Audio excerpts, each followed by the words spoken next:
keeping some of these cautions in mind about making generalizations and keeping local context at the forefront, let's think about some of the challenges that seem to disproportionately affect rural communities and challenges that have a direct impact on young people. So let's start with poverty. We often think about poverty as an issue that principally affects cities, and yet it often comes as a surprise to people when they learn that in this country, non-metropolitan poverty rates have always been higher than metropolitan poverty rates. And I often point this out in talks that I give.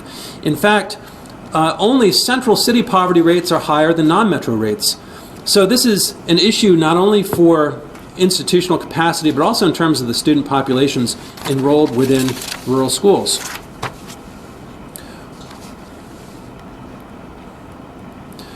So Streams and colleagues, for instance, note that among the 10 states with the highest incidence of poverty, 36% of students and 57% of school districts are located in rural areas.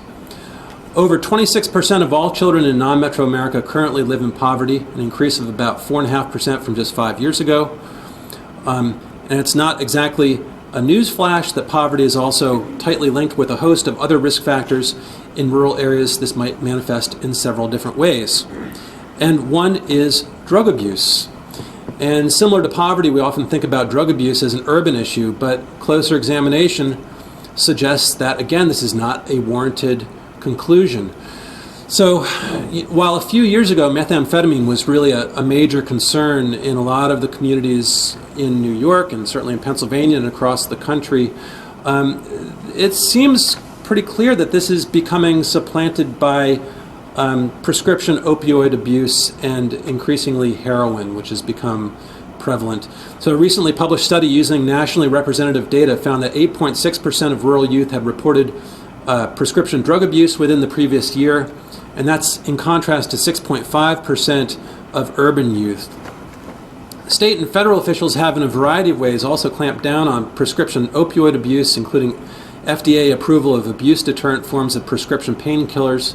And as a consequence, the availability on the black market has gone down and the price has gone up. And as this has happened in many places, heroin has come in to fill the demand from addicts who can no longer afford and who no longer have ready access to prescription painkillers.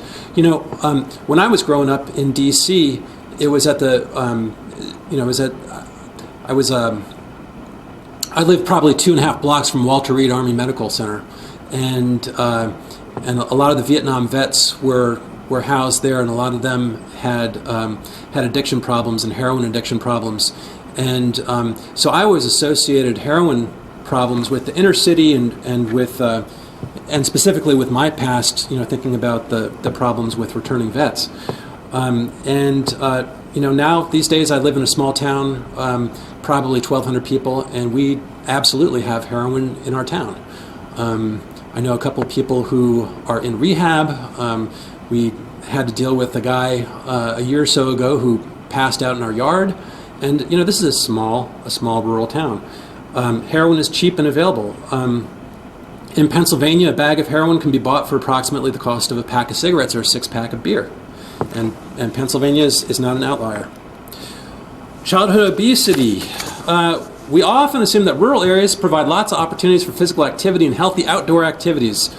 However, children living in rural areas are about 25% more likely to be overweight or obese than their peers in metro areas.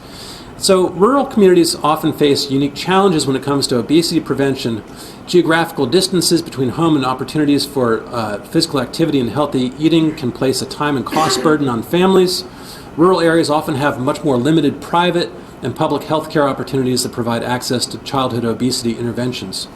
So compared to children in urban or suburban families, rural youth face lower access to health care, lower levels of physical activity, poorer quality food, and limited options for transportation.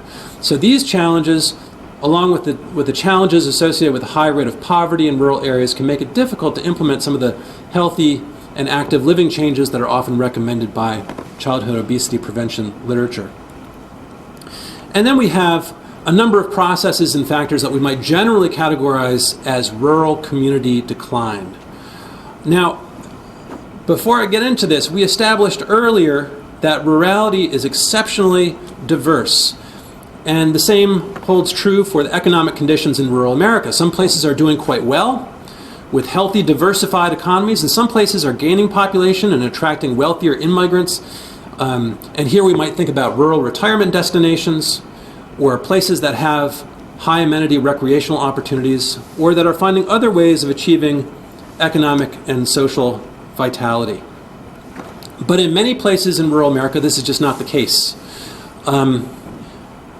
I was doing a study some years ago on rural youth aspirations, and this is the study that I was doing these focus groups for, and I was at a site in northern Maine talking with students and community members and educators about the rural school and community well-being, rural youth aspirations, and this was an area that was completely decimated by the collapse of the logging industry, literally had no economy to speak of whatsoever.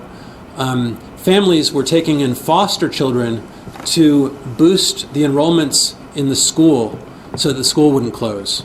I went down to Bangor and visited with a friend of mine, and he had a friend of his that was over from that area, and his friend said to me, "Oh, you got to tell those people, you got to tell those young people, they got to leave. They got to get out of there because there's nothing there for them. That's the best thing you can do is tell them to leave." And I'll never forget, shortly after, come to Pennsylvania, to Penn State, speaking to a rural superintendent who told me flatly, "My job is to give the students I work with the knowledge and the skills they'll need to be successful elsewhere because there are no opportunities for them here." That is a stunning statement. My job is to give the students I work with the knowledge and the skills they'll need to be successful elsewhere because there are no opportunities for them here. So anyway, communities like these are characterized not only by stagnant economies, but by shrinking and aging populations.